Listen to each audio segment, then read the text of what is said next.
Aalis na nga ba si LeBron James sa Lakers? Bronny James ni Real Talk ni LeBron at Kevin Durant naman gustong pumunta ng New York Knicks. Well, ilang araw matapos ang trade deadline at matapos mag-post si LeBron James ng cryptic post dahil na rin sa hindi magandang season ngayon ng Lakers, isa-isa na ding naglabasan ang mga nangyaring pag-uusap bago matapos ang trade deadline. Ayon kay Woj ng ESPN, sinubukan kunin ng Golden State Warriors ang Lakers star LeBron James. GM to GM ang naging pag-uusap. Direktang tumawag ang owner ng Warriors sa owner ng Lakers na si Jeanie Buss. Isa pa sa napapabalitang gustong ma-recruit si LeBron, walang iba kung hindi ang kaibigan nito at long-time business partner na si Draymond Green.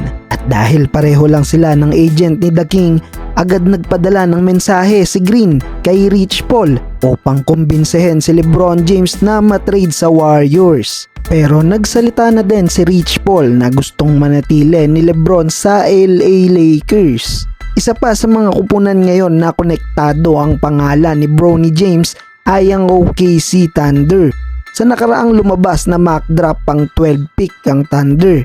Kung balak i-drop ng OKC si Bronny, kailangan din nilang paghandaan ang kontrata na kaya nilang ibigay kay LeBron James. Dahil sa parating na off-season ni LeBron James ay meron siyang player option na $51 million.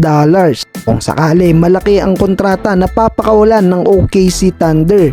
Isa pang another team ang interesado sa panganay na anak ni LeBron ay ang Toronto Raptors. Ayon kasi mismo kay Shams Charania, isa ang Raptors sa matunog na team ngayon ang currently nag-i-scout kay Bronny. Papatapos na rin ang unang season ni Bronny sa college basketball team ng USC.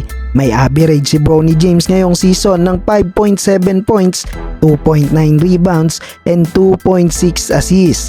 Nag-struggle si Bronny ngayon sa kanyang first season at nahirapan na gumawa ng impact sa kanyang kupunan. Suggested ngayon si Bronny na magstay muna sa kanyang college years habang patuloy na rin ang pagre-develop, particular na rin sa nangyaring health scare sa kanya last year. Komento naman ni King James tungkol sa pagpapadrop ni Bronny. Sinabi ni LeBron na nasa bata daw ang desisyon. Isa pa sa paparating pa lang ang Pac-12 tournament ni Bronny James at susumahin ang mga possible options sa magiging desisyon ni Bronny.